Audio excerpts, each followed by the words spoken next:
Marketplace ministry, right? So I don't think it's a new concept. I think there are a lot of people that are already doing that. To us here in Rockaway, what that looks like is we are a for-profit coffee shop. I like to say doing nonprofit work. My name's Dean O'Brien. My wife Sonia and I are missionary associates with Rural Compassion. And to be honest with you, we call it kind of a Nehemiah moment where, God didn't write it in the sky, say, this is your coffee shop. But we looked at what we had, and like Nehemiah, looked around at the wall, and he just said, who's going to do it? Who's going to rebuild the wall? Who's available? Well, I'm available. And we had just moved here, we just relocated here. And so that was when we decided and felt in our heart that the Lord was directing us. I'd had my hands on this thing full time, and then when Sonia was available, she'd come over and help leading the teams and helping us do other things. And so we had our hands on the very thing that God wanted for us. And so here we are 5.5 years later, conducting what we call marketplace ministry through the coffee shop. So the coffee shop is our conduit now. We're no longer traveling around like other team members. What you largely see in churches are churches that are doing great work, but a lot of it is an outflow. It's a work that has to be underwritten by some means of giving, usually fundraising, those type of things, and we need those things, okay? But when you really look at the churches, and this even when you look at larger churches and communities, you really start to realize when a church grows in a community, to us that's a great thing, okay? But to that community that is benefiting off of tax dollars, we not only have to do a great spiritual work in the town, okay, but we have to help establish businesses with faith-based owners that are running for-profit businesses that give into that tax base, okay?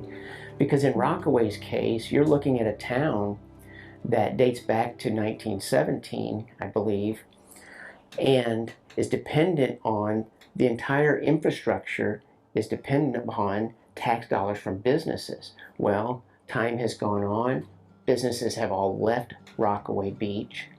So if the church doesn't help to bring those in, and other entrepreneurs aren't developing them here, what do you have? You have an infrastructure that isn't the best. It's definitely not optimized. The roads in particular are suffering.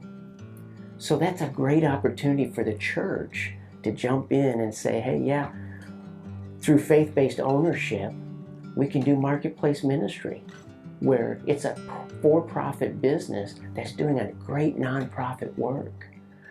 What do we do here? We employ local students through White River Coffee Company, okay?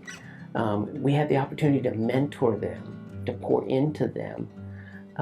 We have one of the most unique things in the shop here is the prayer board. And every year we take down the old requests that have been posted, but it's a sacred area of our shop where people can go write up their prayer request. And if you're there and you see a request that you're moved by, you can take that off the board and take that home into your prayer closet and dedicate prayer to that person. People that come in, it's a great opportunity. While you're preparing their drink, you're literally serving them, okay, by your actions. But then you have a world of opportunity there to ask questions about who they are, what their story is. So this is really an area that the church need not be absent in. The church needs to begin to develop in the area of helping to encourage for-profit businesses through marketplace ministry, because the communities are dependent on that. And it's not that the food pantries don't work and those sort of things. They're great, we need those. But there are a lot of books like Toxic Charity and other great books that have been written that those things mean more to people when there's skin in the game. when they feel like they've bought into it. So I think that's what we're providing here, you know, is the community gets to see us not just giving of our tax dollars, but we're buying into the community. So establish what is your coffee shop at your church, you know, or your thrift store. What is that going to be based on? It's going to be based on traffic, and then really develop that business plan. Okay. I'm not a fan of very few coffee shops work out as for-profit businesses that are established inside of a church. Okay, so I'd encourage people to look outside the building, get something independent, and find a way to run it in that way. Because you can do a lot of things. Like I said, you can mentor people, provide job opportunities, provide a forum for people to come and speak. We do a lot of special events where we have live music once a month during the evening. We reopen the place. So we're creating all of these other types of venues. You have to have a solid business plan that really works and be willing to try things. Second most important thing is social media presence. Pastors, you really can't afford to pass up on that opportunity. Take advantage and leverage social media for your benefit. It's a great tool, and contrary to all the negativity, it can be used in a very positive way to reach out to people and be a blessing to people. So leverage social media.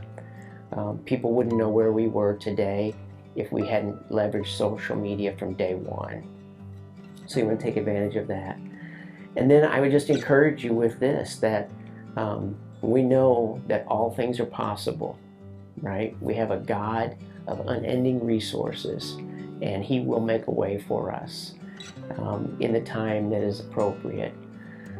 Don't be afraid to step forward into something new, but it can be done, and you can be the conduit to serving your community through marketplace ministry. It is so needed in small towns in rural America, and that's a great harvest field when it comes to just reaching out to people and pouring into their lives in a way. What better way could you think of just serving someone on neutral ground than through a cup of coffee, or a lemonade stand, or a thrift store? Whatever you choose, whatever you think fits your area, can be a great thing. Remember Nehemiah, he was just a willing person that said, yeah, I'll pick up a trowel in one hand and a sword in the other, and we're going to get this job done. And that's what it takes sometimes. But be prepared to be committed and to serve the Lord faithfully. And we know that those who serve Him faithfully are rewarded faithfully. So.